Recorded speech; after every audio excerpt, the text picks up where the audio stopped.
Hi friends, welcome back to lucky nature A to Z channel. అందరికీ ముందుగా దీపావళి శుభాకాంక్షలు. ఈ దీపావళికి మీ అందరి ఇంటిలోనూ ఎంతో ఆనంద ఉత్సాహాలతో వెల్లువెరవాలని, ఆ దీపాల కాంతులతో మీ ఇల్లు ఎప్పుడూ శుభకాంతులతో వెలుచిల్లాలని కోరుకుంటూ దీపావళి శుభాకాంక్షలు. ఈరోజు మనం ఇంట్లోనే దీపావళికి స్పెషల్గా గులాబ్ టేస్టీగా ఉంటుంది. నేను చెప్పే కొలతలతో మీరు తయారు చేస్తేను చాలా బాగుంటుందండి. నేను ఆశీర్వాద్ గులాబ్ జామ్ పొడి వాడానండి మిక్స్. మీరు కూడా ఒకసారి ట్రై చేసి చూడండి. ఇదిగోండి ఆశీర్వాద్ గులాబ్ జామ్ పొడి. మీరు ఏది వాడుకున్నా ఇప్పుడు ఇలా మిక్స్ చేసుకున్న దాన్ని 10 నిమిషాలు పక్కన పెట్టిన తర్వాత మన చేతికి కొంచెం నెయ్యి రాసుకొని చక్కగా ఒక బౌల్ మీద తిరిగేసి దాన్ని రౌండ్గా ఇలా చుట్టుకుంటూ ఒకే సర్కిల్లో చుట్టుకోవాలి, వేరే సర్కిల్లో చుట్టకూడదండి.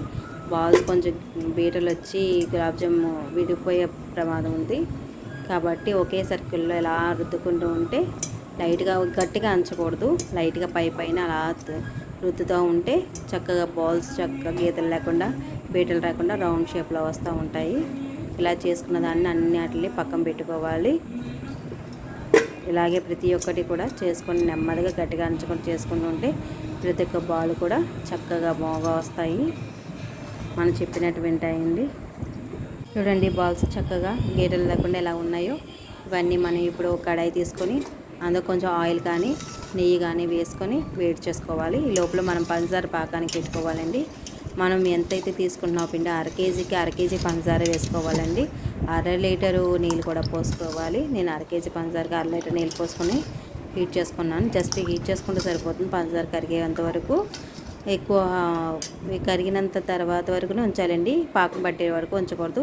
ఇప్పుడు చూడండి ఆయిల్లో ఒక్కొక్కటి వేసుకొని ఒక 10 నిమిషాలు 2 నిమిషాలు అలా వదిలేవాలి. వెంటనే కదపకూడదు. వెంటనే కదిపితే మన గులాబ్ జామున్ బీటలు వచ్చి విడిపోయే ప్రమాదం ఉంది వెంటనే కదపడం వల్ల. ఇది చూడండి ఒక్కొక్కటి వేసుకొని చక్కగా లైట్గా బ్రౌన్ షేడ్లో వచ్చేటట్టు వేపుకోవాలి. చూడండి గోల్డెన్ బ్రౌన్ షేప్లోకి ఎలా వస్తున్నాయో. ఇంకా కొంచెం బాగా రోస్ట్ ఎగితేనే ఇవి గులాబ్ జామ్ చక్కగా లోపల పానకం అంతా పీల్చుకొని మనకు మృదుగా నోట్లో పెడితే కరిగిపోయి అంత టేస్టీగా ఉంటాయండి. చక్కగా వేయించుకోవాలి. లైట్గా లో ఫ్లేమ్లోనే వేయించాలి. ఇది అస్సలు హై ఫ్లేమ్లో పెట్టకూడదు. మంట ఎప్పుడు మీడియం ఫ్లేమ్లోనే ఉండాలి. మనం వేసినప్పటి నుండి తీసేంత వరకు కూడా ఒకే ఫ్లేమ్లో ఉంచి మధ్యలో కలుపుతూ ఉండాలి. ఈ పానకం కూడా చూడండి మధ్యలో కలుపుతూ ఈ షుగర్ అంతా కరిగేంత వరకు ఉంచితే సరిపోతుందండి.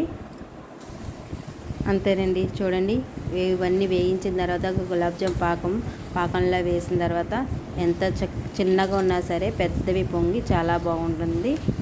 ఇలానే మిగతావి కూడా ఒక్కొక్కటి వేసుకొని లో ఫ్లేమ్లోనే వేయించుకొని తీసి పక్కన పెట్టుకొని పాకంలో వేసుకోవాలి. పాకం కొంచెం హీట్గా ఉండాలండి, చల్లారితే పాకం పనిచేయదు, మళ్ళీ హీట్ చేసుకోవాలి. లేదంటే ఈ వేడిగా ఉన్న వాటిలోనే ఈ గులాబ్ జామ్ వేసుకొని వల్ల పాకం చక్కగా పీల్చుకొని నోట్లో పెట్టుకుంటే కరిగిపోయేంత గులాబ్ జామ్ రెడీ. చూడండి ఎంత సాఫ్ట్గా ఉన్నాయో, ఎంత చక్కగా జ్యూసీగా ఉంటాయో.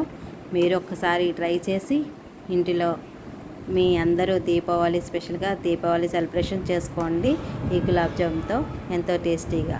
మీరు కూడా ఈ దీపావళి స్పెషల్గా మీ ఇంట్లో తయారు చేసుకొని ఎలా దీపావళి సెలబ్రేషన్ చేసుకున్నారో నాకు కామెంట్ రూపంలో తెలియచేయండి.